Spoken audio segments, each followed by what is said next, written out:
கர்த்தருடைய பரிசுத்தமுள்ள நாமத்திற்கு ஸ்தோத்திரம். இன்றைய நாளின் கர்த்தருடைய வார்த்தையாக யாத்திராகமம் 16வது அதிகாரம் 10வது வசனம்.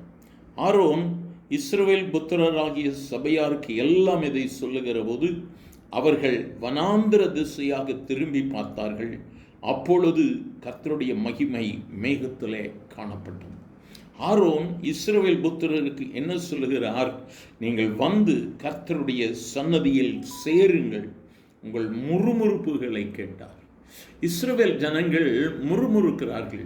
அப்பொழுதுதான் ஆரோன் சொல்லுகிறார், சபையார் எல்லாம் வனாந்திர திசையாக திரும்பி பார்க்கிறார்கள்.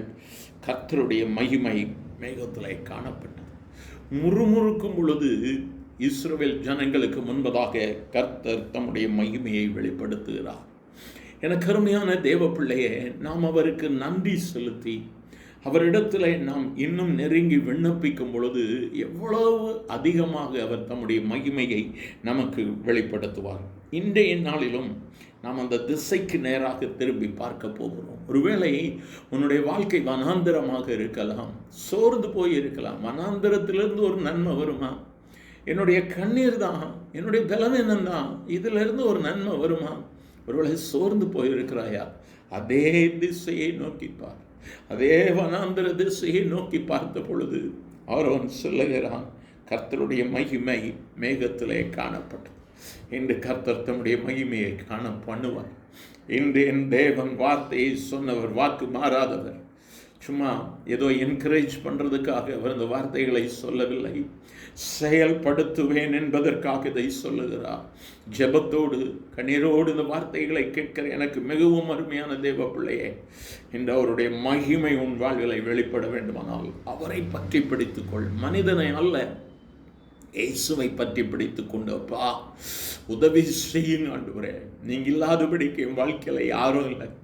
ஒருவேளை உன் வாழ்க்கை வனாந்திரமா இருக்கலாம், எந்த செழிப்பும் இல்லை. அதே திசையை நோக்கிப்பார், அடைக்கப்பட்ட அதே கதவை நோக்கிப்பார். யாரால் கைவிடப்பட்டாயோ அதே இடத்தை நோக்கிப்பார். கர்த்தர் தம்முடைய மகிமையை இன்று வெளிப்படுத்துவதை அநேக கண்கள் காணும். ஜெபிக்கலாமா? எங்கள் அன்பின் ஆண்டவரே, ஆசீர்வதிக்கப்பட்ட இந்த நல்ல காலை வேளைக்காக நன்றி அப்பா. கர்த்தருடைய மகிமை மேகத்திலே காணப்பட்டது போல இன்று உம்முடைய மகிமை ஜெபிக்கிற ஒவ்வொருவருக்கும் காணப்பட வேண்டும் ஆண்டவரே.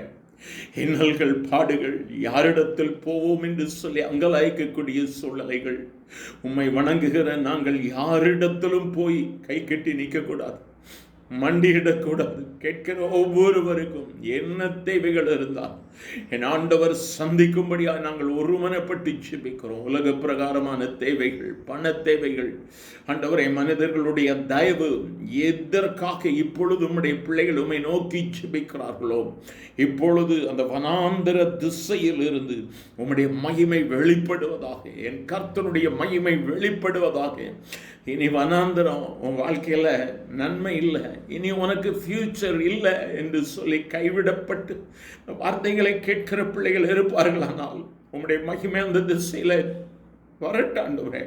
விடுதலை நீர் கட்டளை இடுகிறீர், அதற்காய் ஸ்தோத்திரம். ஆசீர்வதியும். இயேசுவின் நாமத்தில் பிதாவே, ஆமென்.